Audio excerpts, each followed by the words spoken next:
Саламатсыздарбы? Бүгүн кыргыз тили боюнча сабагыбызда табият сырлары жөнүндө кеп калабыз. Тагыраак айтканда, Илбирс жөнүндө текст менен таанышабыз бүгүн жана ошол тексттин үстүндө иштейбиз. Алгачкы суроом, сиз Илбирс жөнүндө эмнелерди билесиз? Мисалы, ал кантип азыктанат, кантип аңчылык кылат? Ошол жөнүндө ойлонуп көрүңүз, билгениңиз, укканыңыз, көргөндөрүңүз барбы?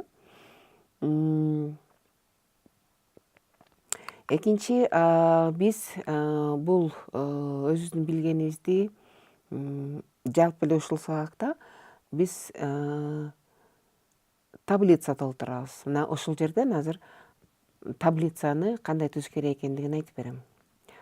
Таблица 3 мамычадан турат, 3 бөлүктөн турат. Биринчисинде сиз билем деп жазасыз башына. Экинчисинде билгим келет деп жазыңыз. Үчүнчүсүндө билдим деп жазасыз. Азыр алгач билем деген жерге сиз ушу Илбирс жөнүндө эмнени билесиз? Баардык болгон оюңузга келген, эсиңизге келгенин баардыгын тең жазсаңыз болот. 3 сапка жазасызбы, 2 сапка жазасызбы? Ал өзүңүздүн билгениңизге жараша. Жана эми билгениңиз кайсы жерде жашайт, кандай аңчылык кылат, эмне тамак жейт, кандай маалыматтар бар ошол Илбирске байланышкан. Дагы экинчи мамычага сиз эмнелерди билгиңиз келет. Илбирске байланыштуу сизди кызыктырган кайсы суроо бар, ошону жазсаңыз болот. Анан билдим деген бөлүк азырынча бош калат. Текст окуп бүткөндөн кийин ушул мамычага кайрылабыз, ушул таблицага. Анан сиз ушу билдим деген жерге жазып көрөсүз. Эгерде мен сунуштаган тексттен сиз билгиңиз келген нерселер табылат бекен, табылбайт бекен, көңүл буруп угуп турасыз дагы. Анан билдим деген жерге туура келсе, ошону сиз өзүңүзгө кыскача жазасыз. Демек, тексттин алдында бир аз сөздөргө көңүл бурайлык, тексттен жолуга турган сөздөр жана менин оюмча бул сөз балким аз колдонулаттыр, же болбосо сизге тааныштыр, бирок азыр кайталайбыз. Мисалы, бөрү деген сөз кездешет. Бөрү деген эмне? Маанилеш сөз кайсы бар? Бөрү жырткыч жаныбарлардын бири, анын маанилеши карышкыр. Экинчи сөз ач көз деген сөз бар. Ач көз деген эмнени билдирет? Бул адамга дагы, жаныбарларга да мүнөздөмө берчү сөз, ач көз. Тойбос. Тойбогон дегенди билдирет ач көз. Көп нерсени ашыкча каалаган. Айтабыз го ач көздүк кылба депчи, сен ач көз экенсиң деп айтып калышат. Башка деген сөз бар. Мунун маанилеши бөлөк. Кол сал деген сөз бар. Мисалы, айтат карышкырлар малга кол салыптыр дейт. Же болбосо 41-жылы фашисттик Германия Советтер Союзуна кол салганда айтабыз, кол салуу ошого тийүү деген сөздү билдирет. Бизде дагы айтат, карышкырга кой тийиптир деп айтат, кол салды деп айтат. Негизги деген сөз бар. Башкы деген сөздү билдирет. Эң негизгиси, эң башкысы деп колдонобуз сөздү. Өзгөчө деген сөз бар. Бул бөтөнчө дегенди билдирет. Башкадан айырмаланган, обочолонуп турган, бөтөнчөлөнүп турган, өзгөчө деп айтабыз ошол нерсени. Ыкма. Бул бир нерсе кылуунун жолу. Кайсыл ыкманы колдонуп жасайбыз, кайсы жол менен жасайбыз деп айтабыз. Колдон, бул сөз да бизде муртадан кездешкен, бул сөз пайдалан деген сөз. Мен мисалы,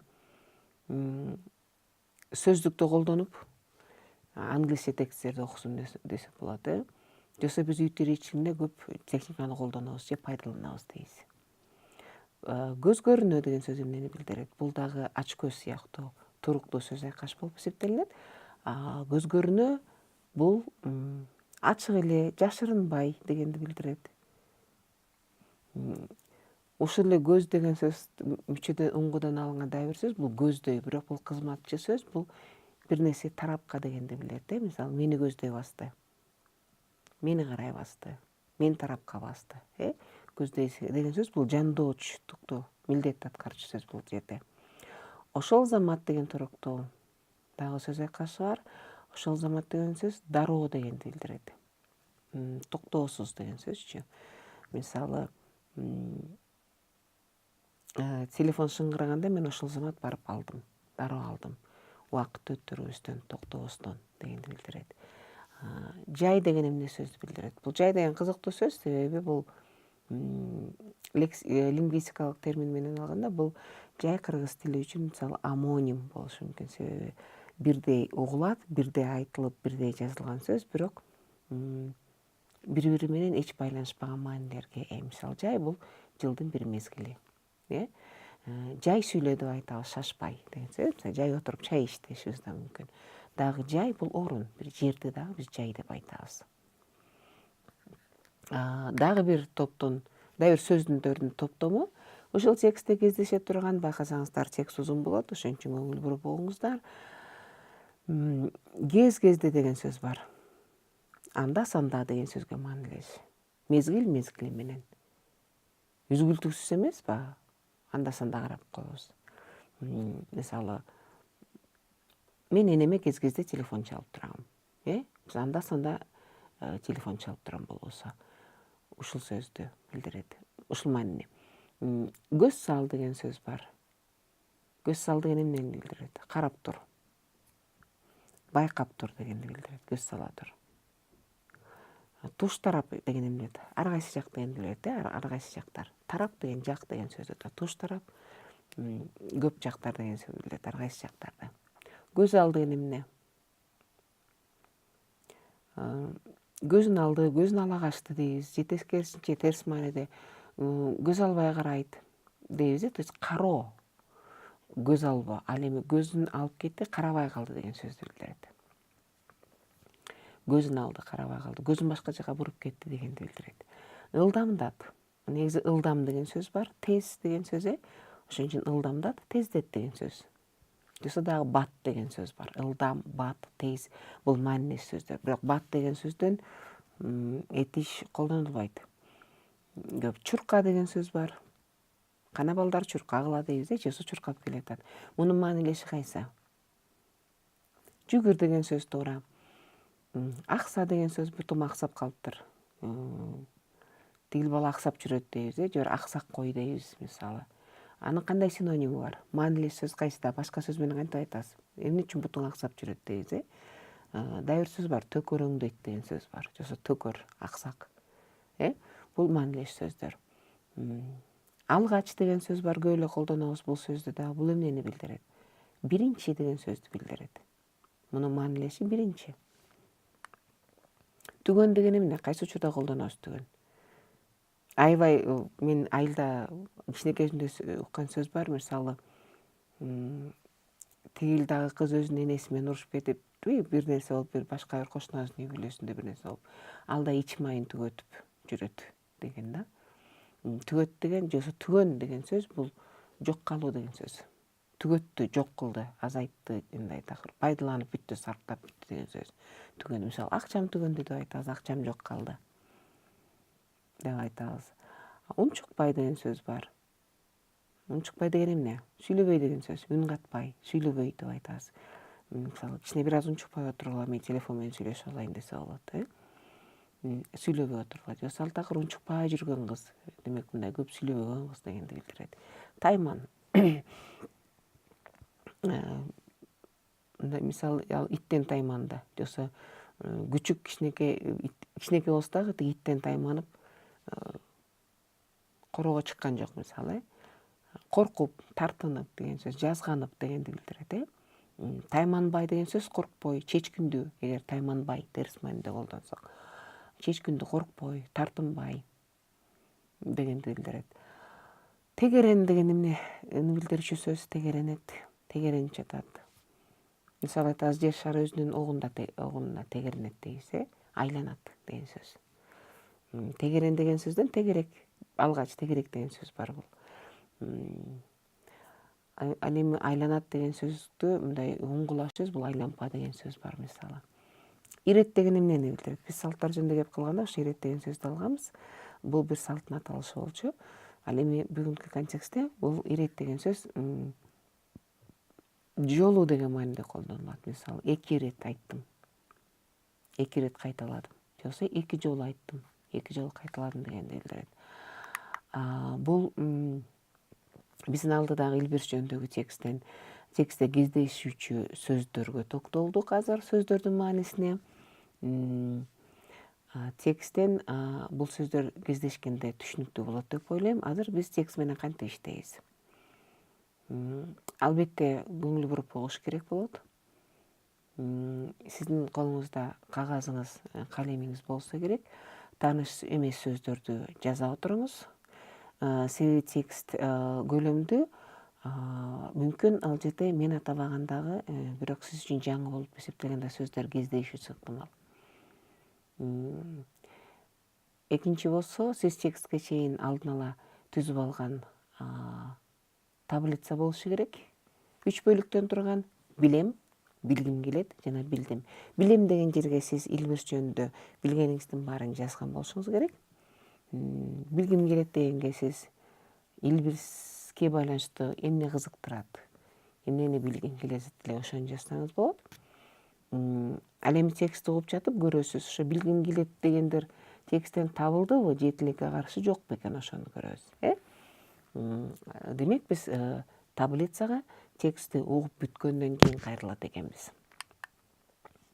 Демек текст. Бул тексттагы гезит бетине жарыяланган макалалардын бири, очерк болчу. Текст ошо гезиттеги аталышы боюнча алдык. Илбирс сыпайы жан деп аталган макала. Демек угабыз.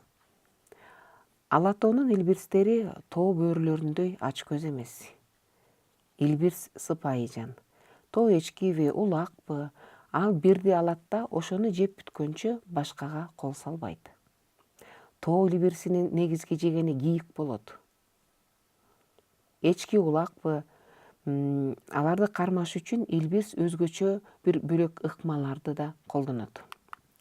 Мисалы, бир чоң топ эчки улакты табат дагы көз көрүнө ошолорду көздөй басат. Аны эчки улактар деле көрөт, бирок көргөнү менен ошол замат эле коркуп качып жөнөшпөйт. Илбирс эчки улакка жакын келип, аларга көрүнө жайга жатат. Эчкилер кез-кезде ал жакка көз салып коюп, бирок оттоп жүрө беришет. Тойгондон кийин ошол эле жайга жатып эс алышат. Албетте, туш тарапта кароолчулар турат. Бакы топ эчкинин, бир үйүр эчкинин топтун кароолчулары болот. Эгер көрүнө жаткан илбирс кыймылдабаса, эчкилер да кыймылдабай жата берет. Бирок илбирс туруп, аларды көздөй басат. Аны көргөн кароочулар уктап жаткандарга үн чыгарып белги берет.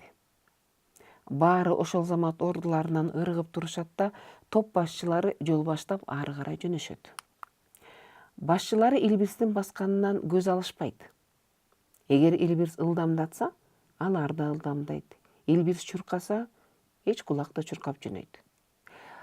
Эчкилердин артынан ээрчип жүрүп, илбирс аларга байкоо салат. Кайсы улак же кайсы эчки аксап барышат экен, кайсынысы кашаңыраак экен, ошону байкайт. Андан кийин гана илбирс ачык эле эчкилерди көздөй жүгүрөт. Алар асказдоону же жарылуу жерди карай качышат. Ошондо оорулуу, алсыздары артта калып калат. Илбирс алардын бирин алат. Ал алгаш чеңгелине тийгенин канын сорот. Анан ичин жарып, өпкө, жүрөгүн жана башка ичетин жейт. Ошондо гана эс алып жатат. 5 күнбү, 10 күнбү олжосу түгөнгөнчө аны кайтарып жата берет илбирс. Ал алган олжосун кимден кайтарат? Эң биринчи кузгундардан кайтарат. Эгер тоо бөрүлөрү келсе, унчукпай олжосун таштап кете берет. Ал эми ала тоонун суусарлары илбирс менен жакшы достукта жашайт экен. Өз аймагына ол жолу илбирс келгенин билген суусар эт жегени келет. Бир чычканга тойгон суусар канча эт жемек эле? Илбирс бул үлпүлдөк жаныбардан этти кызганбайт. Суусар кош буттап келип, илбирстен тайманбай эле баягы этке киришет. Ага илбирс унчукпайт. Суусар тойгончо жеп, анан рахмат мерген дегенсип илбирсти 2-3 ирет тегеринет да өз жолу менен кете берет. Бул текст болду. Биринчиден карап көрүңүздөр, кайсы сөздөр тааныш эмес экен дагы. Мисалы, сиз билесизби, мерген деген ким, мергенчи деген ким? Аңчы, жапай жаныбарларга, жапай канаттууларга ошолорду кармап алектенген адамды биз мергенчи же аңчы деп айтабыз. Ошондой эле үлпүлдөк деген жумшак деген сөз, силер билесиңер, суусардын жүнү жумшак, анан үлпүлдөк турат, аябай назик, өтө жумшак болуп эсептелет. Сону үлпүлдөк деп айтабыз. Ошондой эле олжо деген эмнени билдирет? Олжо, ал тапканы колуна тийгенди олжосу деп айтабыз. Кузгун деген кайсы жаныбар? Бул жанагы тарпты жей турган куш, өзү ири, чоң куш болот, бирок өлгөн жаныбарларды жейт, тарпты жейт. Тарп өлгөн жаныбарлар дейт. Дагы кайсы сөздөр мисалы сиздерге тааныш эмес экен? Кайсы сөздөр жаңы болду? Мисалы, жарлуу жер деген эмне? Жар деген жер мындай кескен ылдый түшүп кетчү жерлер болот, жалгыз. Силер билесиңер, тоо эчкилер негизи тоо түздөрдө жүрөт, алар оңой чыгып кетишет, тоолуу, таштуу жерлерге оңой чыгып кетишет. Дагы кайсы сөздөрдү силер байкадыңыздар? Мисалы, чеңгел деген сөз бар. Менин билишимче, биздин үйдө бир жакшы, бир ашканада бир жакшы аспап бар. Ал ушундай түрдө болот. Аны атамдар, энемдер эт бышырганда, эт доодары үчүн колдонот мындай. Жана айры сыяктуу, бирок мындай түзүлүшү ушундай болот да. Ошону колдонот. Анан дагы чеңгел дегени негизи жырткыч жаныбардын, жырткыч канаттуулардын мынтип жанакы мындай бутун мынтип жазганы, тырмагын жазганы, ошону чеңгел деп эсептейбиз да. Анан дагы биз күнүмдүк турмушта колдонобуз. Мисалы, чөптү чеңгелдеп кел дейт, мынтип чеңгелиңе кармап кел дейт да. Анан жоксо бир чеңгел бер деп айтат. Бир толтура алаканыңа толтура бер деген сөздү. Ошону чеңгел деп айтабыз. Кашаң деген эмне дейт? Эмче малды кашаң дейбиз, атты же эшекти кашаң дейбиз. Жай басканды кашаң дейбиз, туурабы? Адамга карата айтылганда бул кичине оройраак сөз болот, бирок малды кашаң деп айтса болот. Демек, тез жүрө албаган. Ошону кашаң деп айтабыз. Дагы кайсы сөздөр сиздерге жаңы болду деп ойлойсуздар?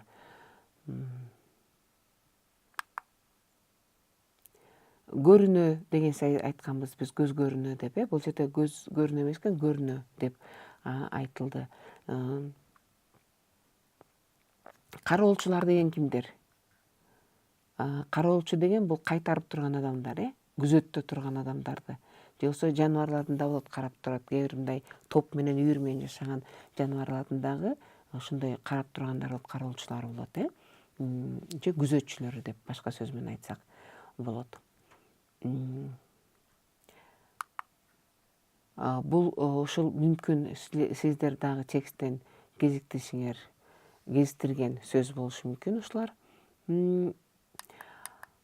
Эми болсо ушу тексттин мазмунуна карата мындай жазуу ишин аткарып көрөлүк. Ушул жерден биз дагы бир таблица түзөбүз. Демек, таблица. Биздин максатыбыз бул таблица түзүүдө илбирске мүнөздөмө берүү. Таблицаңыз 2 бөлүктөн болот. Биринчи жагына сиз илбирс кандай жаныбар экендигин, сиз ошо илбирсти сыпаттай турган, ошону мүнөздөй турган сөздөрдү жазасыз дагы. Ал эми экинчи бөлүгүнө сиз тексттен далилдерди келтиресиз. Мисалы, илбирс кандай жаныбар? Тексттин өзүнүн темасы айтып турганда, илбирс сыпайы жаныбар экен. Ушинтип айткан экен. Биз ошол автордун сөзүн алып мисал келтирейин, сыпайы жаныбар экен. Ага тексттен кандай далилдер бар? Илбирс өзүнө керек болушунча гана алат экен бир жандыкты, бир эчкини же улакты. Анан ашык жанга тийбейт экен. Эмне үчүн башында бөрүгө салыштырышкан? Силер билесиңер, карышкыр малга тийгенде жарып кете берет. Бирөөнү эле жеп кетпейт алар, туурабы? Короодо канча мал болсо ошону кырып кетет негизи. Ал эми илбирс болсо бирди алып гана анан калган малга тийбейт экен, же башка жаныбарларга тийбейт экен. Дагы кандай мүнөздөмө берет элеңиз? Мен мисалы үнөмчүл деп атайт элем илбирсти. Адамга бергендей мүнөздөмө берсек эгердечи, ошо үнөмчүл деген сөзгө далил барбы текстте, кандай деп ойлойсуз? Ошону жазып көрүңүз. Анан мисалы баамчыл. Баамчыл эмне үчүн баамчыл деп айтасыз? Ушул текстке дагы тексттен далил таап көрүңүз. Жана ушул сыяктуу илбирске илбирстин кандай жаныбар экендигин сүрөттөй турган сөздөрдү берип, анан мүмкүн болушунча ошо тексттен ошого далилдерди таап көрүңүз. Бул текстти жыйынтыктоо иретинде таблицаңызды толтуруу аркылуу сиз текстти өзүңүздүн эсиңизге саласыз. Тексттин үстүндө ой жүгүртүүгө туура келет. Ошо илбирске мүнөздөмө бериш үчүн мен жөн гана мисалдарды келтирдим. Анан акырында жыйынтыгында сиз таблицаны толтуруп көрүңүз. Билем. Бурда жазгансыз, анан билгим келет деп жаздыңыз эле. Билгим келет деген бөлүктөн сиз эмнелерди тексттен кездештирдиңиз? Ошону сиз билдим деп жазып алсаңыз болот. Билдим деген бөлүккө билгим келди, ушул бар экен деп жазып койсоңуз болот. Жана акыркысы, албетте биз ушул текстти угуп, тексттин үстүндө иштедик, чакан иштедик, биз илбирске мүнөздөмө гана бердик. Сиз ушул тексттен сиз үчүн жаңы эмне болду? Бир жаңы маалымат бар бекен, же аябай кызыктуу болгон маалымат бар бекен? Ошону бир 3-4 гана сүйлөм менен жыйынтыктап жазып көрүңүз, кыргызча биринчи. Анан адаттагыдай эле өзүңүздүн кесиптешиңиз болобу, үй бүлөңүздө болобу, балдарыңыз менен же ата энеңиз менен, же досторуңуз менен болобу, ошону бөлүшүп айтып көрүңүз. Бул сиз үчүн кыргыз тили жагынан кептик практика болот. Айтып көрүңүз. Тексттин алдындагы жаңы сөздөрдү дагы колдоно алат бекенсиз, ошону да сынап карап көрүңүз.